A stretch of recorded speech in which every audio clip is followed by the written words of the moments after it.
Not bad. Pretty good. Yeah. Thank you, Kate. Members of the Morpeth community met today, calling on the government to do something about the village's old train station. They say it's been left to rack and ruin since 1988, but has the potential to be an asset. I mean, this could be carriages for bed and breakfast with a restaurant, or something that is an attraction for people to come to Morpeth. Maitland MP Jenny Aitchison says she'll take the matter to Parliament. Next, Gavin Morris joins us with the weather.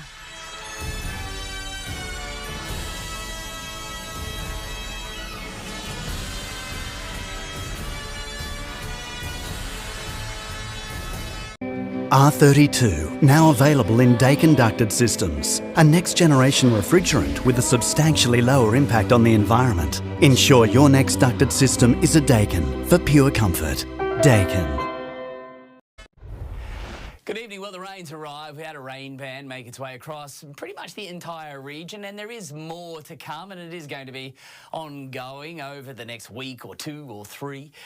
This morning's beautiful light at dawn. Red sky in the morning, sailors warning. There's actually something to this. The reason being, high-level cloud usually comes in. It's the precursor to some kind of wet weather event or nasty weather. Not always, but it comes in, and on the other side of the horizon, it's still clear skies. So the rising sun, still in clear skies, illuminates that high-level cloud nicely. So this is what that wet weather event has produced so far, right throughout the inland parts of New South Wales and Victoria, where there's been flooding.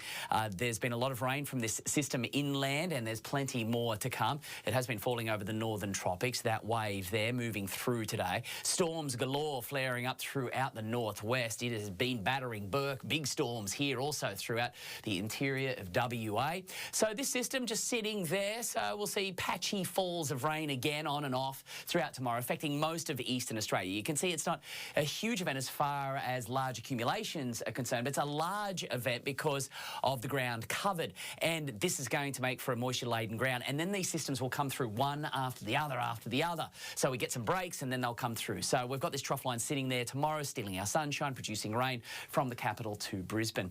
A warm one for Adelaide, settling in the Alice. Rain on the rock yesterday. Uluru, good falls, wettest 48-hour period so far in 2021. Storms for Darwin, all fine for Perth. In for a look at the radar, there's that rain band as it moved through. Very light rain, it built a little bit, clearing for now, just hanging around across the mountains. Cloud made for a cool one, only topped out into the low 20s today. Of course, it is quite humid. There's a lot of moisture in the atmosphere, and that's not going to change. The northerlies with us yet again. They'll be upon us along the coast first thing and spilling right across the valley yet again, wrapping around the tops. So it is going to still be quite cloudy for most, and you can see patchy falls of rain again. So accumulations will be on the small side.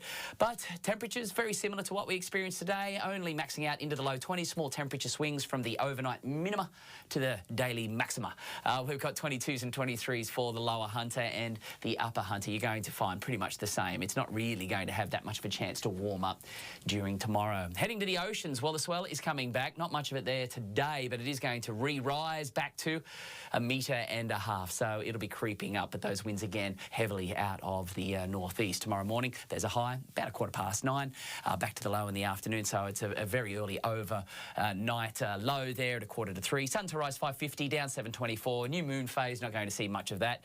So we've got a break though on Saturday, warming up. The northerlies kick in, then the next wave starts to affect us from Sunday.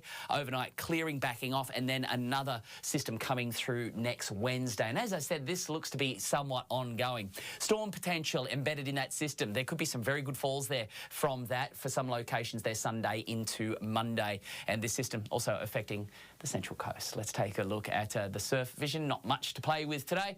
Very small, particularly around low tide. Good for a little bit of a dip.